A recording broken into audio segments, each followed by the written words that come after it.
You know, there's this great scene from Tombstone where Wyatt Earp's brother, one was just killed, the other one was just wounded, and he was going after the bandana guys. And he's standing on the train platform, and he says, "You tell them I'm coming, and hell's coming with me, you hear?" Well, guess what? In the residential HVAC world, summer's coming, and hell may or may not come with it. We just don't know. So here's the thing. We're in a very uncertain economic time, a lot of uncertainty right now, and we don't know right now whether this summer is going to be a heavy equipment sales or maybe sales are down and it's more of a service summer. If it's a service summer, there are three things you have to know or you're going to get your ass handed to you and it's going to hurt financially. Hey, I'm Weldon Long, author of the New York Times bestseller, The Power of Consistency, residential HVAC expert. I've been in this business for 20 years. I've bought and sold over a half a dozen companies. I just sold my most recent company, took it from zero to $42 million in 5 years. I just recently sold that and am involved in 8 or 10 other companies that I own a portion of. So I've got a lot of experience doing this, and I want to talk to you about what it's going to take to make it this summer if it's really all about service and we don't have enough equipment sales. Number one, you got to know your numbers and you got to watch them every single day. You can't solve a problem until you know what the problem is, right? And here's the thing. You got to find out what kind of summer it's going to be, and you got to know as early as you possibly can. In other words, you don't want to find out that it's primarily a service summer in July or August. You want to know at the beginning of summer. That means you got to watch your numbers. That means you got to be watching your sales numbers very, very closely, which means, of course, you got to be tracking them, right? What gets measured gets done. You've got to be tracking your conversion rates, your average ticket, your revenue per lead. You got to look at the number of leads that you're running compared to, if it's May, then, what'd you run last May? Is it the same number? Is it fewer? Is it more? That'll give you a big indication if we've got replacement opportunities. If there's not as many out there, that's a clue, right? Success leaves clues and failure leaves clues. The reality is we have to know if it's going to be a big summer or a service summer, and we got to know as early as possible. That means you got to know your numbers. If you don't know your numbers, you're going to get your ass handed to you. It's going to sneak up on you. You've got to know what's happening early on so that you can respond and react and adjust your business strategy, right? Because there's a different way we're going to handle it. If it's all about service repairs this summer, if people are more into repairing their systems versus replacing them, it's a different strategy. So know your numbers. If you're not tracking them, start tracking them. Compare this month's number of leads to last year this month, right? You got to do that. You got to see if the average ticket is down. You got to see if the close rate is down. That'll give you a huge indication. If you learn that it's going to be more of a service repair, then I'm going to talk to you about a couple of things you got to do to adjust. But if you don't know your numbers, you're going to get blindsided. Number two, you've got to increase your average ticket on service repairs, right? We have a tendency in this business to go in with blinders on. We fix the one problem the homeowner has and we leave. The thing you got to remember is real simple. A lot of times, most of the time in fact, homeowners are only going to call us about the problem that's causing pain for them right then. But and I know there's probably 4 or 5 other problems that need to be solved in that house with respect to home comfort and indoor air quality, these types of things. But if we don't find out, we're not going to know. The homeowner's not going to bring it up. They're going to call you about this singular problem they have. Our job is to go in and look for all the issues, all the problems, all the way that we can improve the quality of life for our homeowner and offer solutions, right? The result will take care of itself. It's not your job to make that decision for your homeowners. Give them the information, all the issues, all the problems you can solve, and they'll make the right decision. A number of years ago, I shot a video about a story about Joe the concrete guy, and he had some really, really good advice. I want to run this video for you. Check it out, then we'll talk about it after.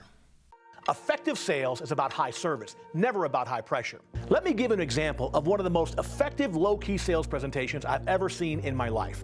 For many years, I lived west of Colorado Springs up in a small town called Woodland Park, Colorado.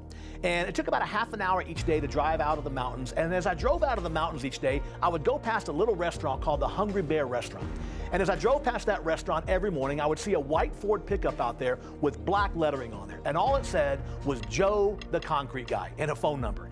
So I'd see his truck there every day and I'd get kind of a chuckle. And then one day, about 2 years after I'm living there, I'm out in my driveway and I realize I need some steps poured at the end of my driveway. So naturally, I think about Joe the Concrete Guy. The next morning, I pull in the restaurant, I get his phone number off the truck, I call him up a couple of days later, and Joe comes out to my house. Now, when Joe pulls into the driveway, he is so down to earth, the basic cool mountain guy, right? He's got long bushy hair, a big beard, t-shirt, shorts, and flip-flops on, right? Nothing pretentious about this guy, nothing pushy, nothing slick or super sophisticated, right? So Joe gets out of his truck, and he comes down to the edge of the driveway, and I'm explaining to him where I want these steps poured. And every now and then I would look over at Joe, and he was looking at a motorcycle trailer that I had parked next to my driveway in the dirt and the rocks. And so finally I look at Joe and I said, Joe, is there something interesting about the trailer? He says to me, why is your motorcycle trailer parked in the dirt and the rocks? And I looked at him and I said, well, Joe, as you can plainly see, the driveway is not wide enough for the trailer. Joe looks back at me and says, you know, when I'm here pouring your steps, I could widen your driveway, right? Instantaneously, my budget goes from $1,000 to about $6,000. Now, was Joe high pressure? Was he some slick, snake oil salesman? Of course not. Joe was all about high service. So we write the paperwork up, and at the end I said, Joe, I gotta tell you, that was a beautiful technique to get the average ticket up. He goes, what do you mean technique? And he goes, that was just common sense. I said, well, I know it's common sense, but it was a brilliant use of the technique. He looks at me and he says this, Mr. Long, what does it say on the side of my truck? And I look over at his truck and I said, well, it says Joe the concrete guy, right? He goes, yeah, it doesn't say Joe the concrete window siding roofing guy. It says Joe the concrete guy. That's all I do. That's all I've ever done in my life. For 40 years, I've been pouring concrete in these mountains. And I learned a long time ago, the best way to serve my customers is that when I walk on a piece of property, I look for every problem that concrete can solve. You see, that's a professional approach to sales. You got to look for every problem that your products and services can solve. That's how you sell like a professional, and that, my friend, is not high pressure. That's about high service. So, our job is the same as Joe the concrete guy. Our job is to go into the house, look for every problem we can solve, and let the homeowner decide if they want to solve them or not. It's not our decision to make for them. They make the ultimate decision. But I'm going to tell you something. If you don't go in there and diagnose problems like a boss, recommend solutions like a boss, you're going to end up walking out of the house with a bunch of very small, repair tickets, and you're going to get your ass handed to you this summer. If all we have is primarily service calls, we still have overhead. We got to cover that overhead every day, which means we got to get better at building relationships, diagnose problems, recommending solutions, so that we can generate the revenue, to cover our bills and with a little luck make some profit. So you got to know, is it a service summer? If it is, we got to get better. We got to get better at increasing the average ticket. Number 3. Right? We just talked about the fact you got to get better at diagnosing problems and recommending solutions. But here's the rub. The degree to which whether or not the homeowner will accept your recommendations will be a reflection of the trust. The trust will be a reflection of the relationship, and the relationship is a reflection of the amount of time and effort that you put into building that relationship, which means what? Well, again, if it's primarily a summer going to be focused on doing repairs, we got to take time to build stronger relationships. You got to understand, relationships are organic. They grow according to the laws of nature, right? We don't get to decide if we have a good relationship with somebody. That happens over time. One of the examples I often use, if I'm a Kansas wheat farmer and I want my wheat to grow faster, and I go out there and I tell my wheat, hey, grow faster, how effective is that going to be? It's not going to be effective at all, right? Wheat don't give a shit. Wheat's going to grow as wheat grows. Well, that's how it is relationships, right? With relationships. If I need a strong relationship to build the trust so that they'll take my recommendations, I've got to invest the time and energy in the relationships. You have to be willing to make that effort, to make that commitment to yourself and to your homeowners that you're going to extend yourself emotionally and professionally, regardless of the outcome. We don't know what the outcome is going to be, but you have to be willing to serve. Tolstoy once said that service is the true meaning of life. Remember, we're service technicians, we're service organizations, so we got to serve.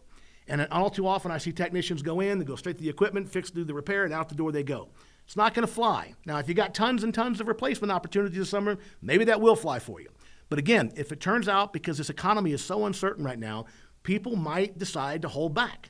They might decide this summer we're just going to repair this system. We're not going to replace it because maybe it's a stock market concern or a tariffs concern, or we got all this concern going on with new refrigerants and what's the pricing going to be. People may just take a sit and wait attitude. That means we're running more service calls. As I mentioned before, you got to increase the average ticket because you still got overhead to cover. So that takes building the relationship. That takes time.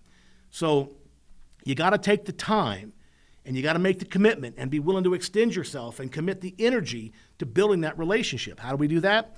Sincere questions, genuine interest, all those different types of things. Listen, if you're on a service call and you walk out of the house and you don't know their spouse's name, you don't know what they do for a living, you don't know how many kids they have or how many dogs they have, you haven't done your job. you have not taken the time and expended the energy to build that relationship. And again, you want them to take your advice at the end, whatever recommendations for the solutions that you find to their problems. That will be a reflection of the trust, right? When the trust is high, then they're going to say yes. The trust is a reflection of the relationship, and the relationship is a reflection of the amount of time and energy that you're willing to expend. I'm going to tell you something. If you don't take the time and build that relationship to grow that trust, so they'll take your recommendations at the end, you're going to struggle. And there's nothing worse in this business than not making money in the summer, because we know what's going to happen in September, October. We got to make money this summer, whether it's replacement, whether it's service repairs, but you can't just depend on the one repair in and out, right? You got to be like Joe the concrete guy. You walk in that house, you got to look for every problem you can solve, and you got to take the time to build the relationships, or you're going to get your ass handed to you this summer. So that's kind of the point I wanted to make this week, right? You got to make sure, number one, know your numbers so you know what kind of summer it's going to be as early and as fast as you can. Number two, you got to get in there and look for all the problems. You got to diagnose problems like a boss, recommend solutions like a boss. And thirdly, you got to take the time to build those relationships. So those are three things you got to be doing. You got to keep your eye on the ball. We don't want to have a bad summer, right? We can't afford a bad summer. So that's all I got for right now, guys. Great talking with you. Listen, if you like this stuff, be sure and subscribe. It's at Weldon Long on all the social media channels. We'll see you next time. Until then, my friends, bye-bye for now.